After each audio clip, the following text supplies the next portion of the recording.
15 जून 2015 की वो रात, जब ठीक 12 बजे पूरा जगन्नाथपुरी शहर अंधेरे से ढका हुआ था।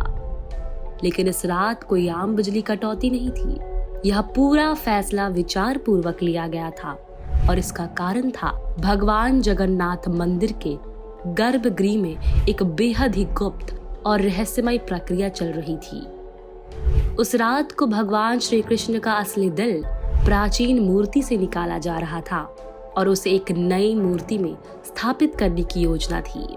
जगन्नाथपुरी को अंधेरे में रखना ये एक बेहद ही जरूरी काम था, लेकिन एक सवाल था कि आखिर ऐसा क्यों किया गया और क्या सच में भगवान श्री कृष्ण का दिल 5000 साल से भी ज्यादा समय तक संरक्षित रह सकता है।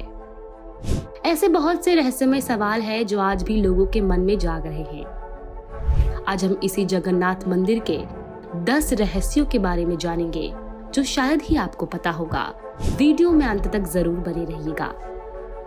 हिंदुओं का प्रमुख तीर्थ स्थल कहे जाने वाला जगन्नाथपुरी मंदिर को न केवल देश भर में प्रसिद्धि मिली हुई है, बल्कि दुनिया भर में जगन्नाथ रथ यात्रा का आयोजन भी जोरों शोरों से किया जाता है, जिसमें विदेशी भी जमकर हिस्सा लेते हैं। हिंदू धर्म में 4 धाम बद्रीनाथ, द्वारका, रामेश्वरम और पुरी को सबसे ज्यादा महत्व दिया जाता है, जिसमें एक जगन्नाथपुरी यात्रा भी शामिल है। कहते हैं कि जगन्नाथपुरी मंदिर की तमाम विशेषताएं हैं जो इसे अलग बनाती है। तो नंबर 1 पर है, कब बना था ये मंदिर? इस मंदिर को सतयुग के राजा इंद्रयुम्न ने बनाया था। समय समय पर इस मंदिर का जीर्णोद्धार भी होता रहा है। इस मंदिर का सबसे पहला प्रमाण महाभारत के वन पर्व में मिलता है। वर्तमान में जो मंदिर है वह 7वीं सदी में बनवाया था। हालांकि इस मंदिर का निर्माण ईसा पूर्व 2 में हुआ था। वहीं यहाँ स्थित मंदिर 3 बार टूट चुका है। 1174 ईस्वी में उड़ीसा के शासक अनंग भीमदेव ने इसका जीर्णोद्धार करवाया था और मंदिर के आसपास लगभग 30 छोटे बड़े मंदिर स्थापित करवाया था। नंबर 2, इस मंदिर में पुरुषोत्तम हरि को यहाँ भगवान राम का रूप माना गया है। रामायण के उत्तराखंड के अनुसार भगवान राम ने रावण के भाई विभीषण को अपने इक्ष्वाकु वंश के कुल देवता भगवान जगन्नाथ की आराधना करने को कहा था, जिसके बाद आज भी पुरी के श्री मंदिर में विभीषण वंदना की परंपरा कायम है।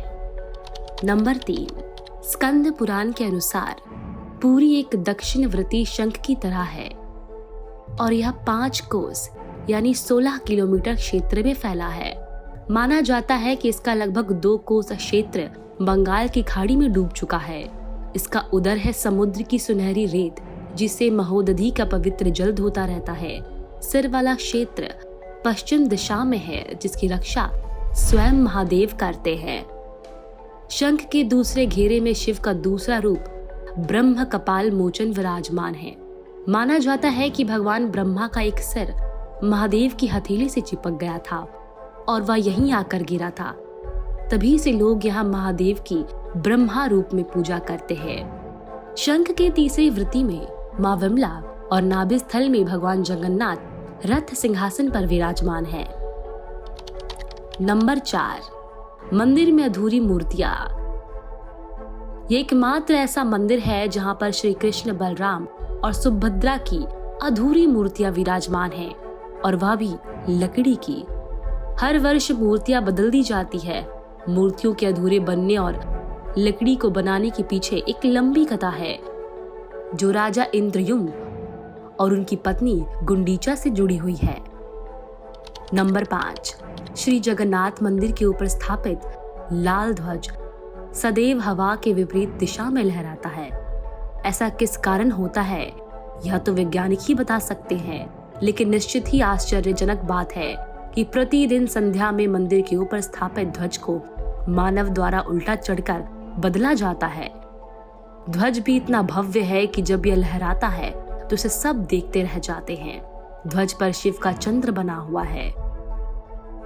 सामान्य दिनों के समय हवा समुद्र से जमीन की तरफ आती है और शाम के दौरान इसके विपरीत, लेकिन पुरी में इसका उल्टा होता है। अधिकतर समुद्री तटों पर आमतौर पर हवा समुद्र से जमीन की ओर आती है, लेकिन यहाँ हवा जमीन से समुद्र की ओर जाती है। नंबर 6, मंदिर के पास खड़े रहकर इसका गुंबद देख पाना असंभव है। यह भारत का सबसे भव्य और ऊंचा मंदिर है। यह मंदिर 4 लाख वर्ग फुट के क्षेत्र में फैला है और इसकी ऊंचाई लगभग 214 फुट है। पुरी में किसी भी स्थान से आप मंदिर के शीर्ष पर लगे सुदर्शन चक्र को देखेंगे तो आपको सदैव आपके सामने ही लगेगा। साथ ही इसे नील चक्र भी कहते हैं। यह अष्टधातु से निर्मित है और अति पावन और पवित्र माना गया है। मंदिर के ऊपर गुंबद के आसपास अब तक कोई पक्षी नहीं उड़ता है। नंबर 7, दुनिया का सबसे बड़ा रसोई घर। 500 रसोइये और 300 सहयोगियों के साथ बनाते हैं भगवान जगन्नाथ जी का प्रसाद। लगभग 20 लाख भक्त कर सकते हैं यहाँ भोजन। मंदिर के अंदर पकाने के लिए भोजन की मात्रा पूरे वर्ष के लिए रहती है। प्रसाद की एक भी मात्रा कभी भी व्यर्थ नहीं जाती। कहा जाता है कि मंदिर में प्रतिदिन प्रसाद 20,000 लोगों के लिए ही बनाया जाता है, लेकिन त्योहार वाले दिन 50,000 लोगों के लिए बनाया जाता है। लेकिन कहा जाता है कि यदि किसी दिन लाखों लोग भी आ जाए तो वह प्रसाद ग्रहण करके ही जाते हैं। मंदिर की रसोई में प्रसाद पकाने के लिए 7 बर्तन एक दूसरे पर रखे जाते हैं और सब कुछ लकड़ी पर ही पकाया जाता है। इस प्रक्रिया में शीर्ष बर्तन में सामग्री पहले पकती है, फिर नीचे की तरफ एक के बाद एक पकती जाती है। अर्थात सबसे ऊपर रखे बर्तन का खाना पहले पक जाता है और इसे एक चमत्कार के रूप में देखा जाता है। नंबर 8, यहाँ श्री कृष्ण को जगन्नाथ कहते हैं। जगन्नाथ के साथ उनके भाई बलभद्र यानी बलराम और उनकी बहन सुभद्रा विराजमान है। तीनों की ये मूर्तियां काष्ठ की बनी हुई है। यह प्रत्येक 12 साल में एक बार होता है, जहाँ प्रतिमा का नव कलेवर यानी मूर्तियां नई जरूर बनाई जाती हैं, लेकिन आकार और रूप वही रहता है। कहा जाता है कि उन मूर्तियों की पूजा नहीं होती, केवल दर्शन के लिए रखी जाती है। इसी तरह मंदिर के बाहर स्वर्ग द्वार है, जहाँ पर मोक्ष प्राप्ति के लिए शव जलाए जाते हैं, लेकिन जब आप मंदिर के बाहर निकलेंगे तभी आपको लाशों की जलने की गंध महसूस होगी। नंबर 9, विश्व की सबसे बड़ी रथ यात्रा। आषाढ़ माह में भगवान रथ पर सवार होकर अपनी मौसी रानी गुंडीचा के घर जाते हैं। यह रथ यात्रा 5 किलोमीटर में फैले पुरुषोत्तम क्षेत्र में ही होती है। रानी गुंडीचा भगवान जगन्नाथ के परम भक्त राजा इंद्रयुम्न की पत्नी थी, इसलिए रानी को भगवान जगन्नाथ की मौसी कहा जाता है। अपनी मौसी के घर भगवान 8 दिन रहते हैं। आषाढ़ शुक्ल दशमी को वापसी की यात्रा होती है। भगवान जगन्नाथ का रथ नंदी घोष है, देवी सुभद्रा का रथ दर्प दलन है और भाई बलराम का रक्षतल ध्वज है। साथ ही पुरी के गजपति महाराज सोनी की झाड़ू बुहारते हैं, जिसे छेरा पैररन कहते हैं। माना जाता है कि 3 बार समुद्र ने जगन्नाथ जी के मंदिर को तोड़ दिया था। कहते हैं कि महाप्रभु जगन्नाथ ने वीर मारुति हनुमान जी को यह समुद्र को नियंत्रित करने के लिए नियुक्त किया था, परंतु जब जब हनुमान जी जगन्नाथ, बलभद्र एवं सुभद्रा माता के दर्शन का लाभ नहीं उठा पाते, वे प्रभु के दर्शन करने नगर में प्रवेश कर जाते हैं। ऐसे में समुद्र भी उनके पीछे नगर में प्रवेश कर जाता है। केसी नंदन हनुमान जी की इस आदत से परेशान होकर जगन्नाथ महाप्रभु ने हनुमान जी को यह स्वर्ण बेड़ी से आबुद्ध कर दिया। यह जगन्नाथपुरी में ही सागर तट पर बेदी हनुमान का प्राचीन एवं प्रसिद्ध मंदिर है।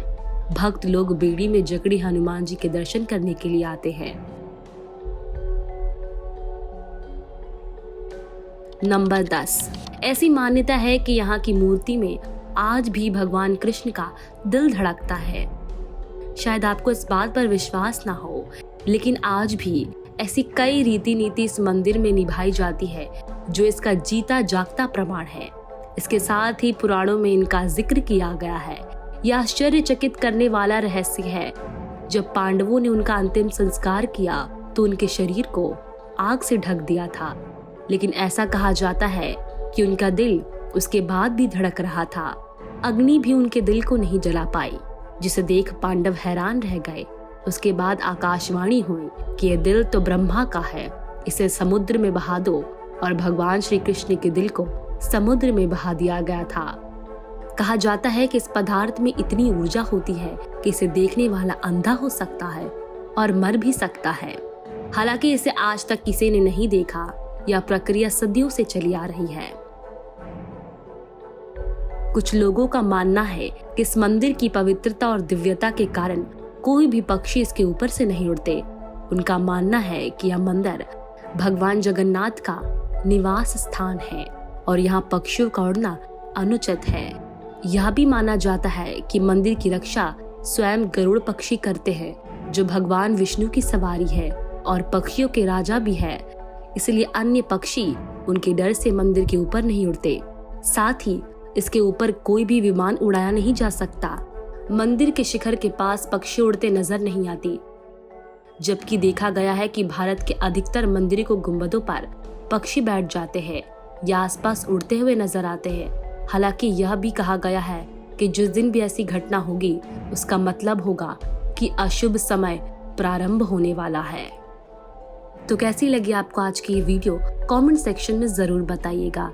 ऐसे ही वीडियोस के लिए हमारे साथ जुड़िए और सब्सक्राइब कीजिए हमारा चैनल अस्तित्व का रहस्य। धन्यवाद।